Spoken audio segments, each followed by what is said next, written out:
Welcome back, Louisiana Football TV Magazine. I'm Lee Burkeen, and we've got a great show. I mean, Bubby Brister had a long career in the NFL. Bubby, you mentioned a little bit today about testing and, you know, the problems of NFL players after. And Ralph, I mean, it's something that, you know, the NFL has to sit there with, you know, we're talking about insurance and everything else the league does and doesn't do.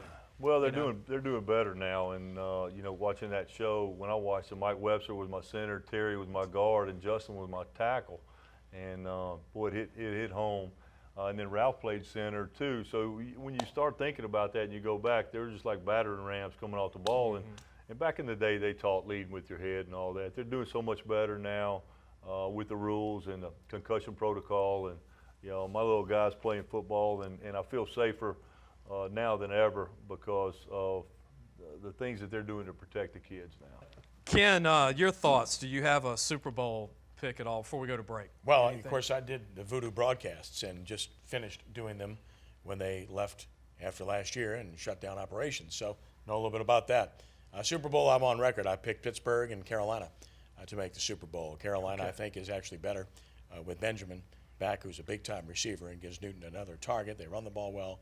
They're stout defensively. They'll miss Josh Norman, but I don't know just how good he is. We'll find out. Bottom line is their front seven's really good defensively, and Pittsburgh has all the pieces in place right now. They can run the ball, pass the ball, and defensively they're stout. 7 Super Bowl wins. It's coming. Yeah. I mean, like you said, get it off. You just throw a 2-yard pass to him. He's going to go 80. Those guys are great for the spirit of the game too. I mean, you know, when you're recruiting guys out of high school and on to college, it widens your variety of guys that you can choose from, because there's always guys that are undersized and underspeed, and they're the guys that'll bite you in the ankles. I mean, those are the guys you want to get out there. So. And Ralph, you had a guy like that caught a lot of balls, Roger Craig. Sure. What was it like to have a running back like that could catch everything? Oh, unreal. I mean, it opens up the game, you know, rather than just being able to hand the guy the ball. If you can pass him the ball as well, you know, it makes him a double threat, and that's why those guys are so great. 2, offense.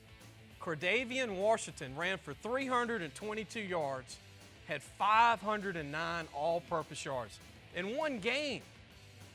He's only a sophomore, 5'8", 180. He's special. He reminds me of a young Kevin Falk, only a sophomore. Let's go to our defensive week 2. Shade Reese, Archbishop Rummel, 3 sacks, 10 tackles, and returned an interception for a touchdown. I know Ken knows this kid very well with being an alum of Rummel, too. What a player. This guy does it every week for Jay Roth. Finally, I'm ready for more football. I'm ready for Thursday and Friday, and I thank God we have football. We'll see you next Tuesday. We've got some great guests again around the state of Louisiana. We'll see you next week.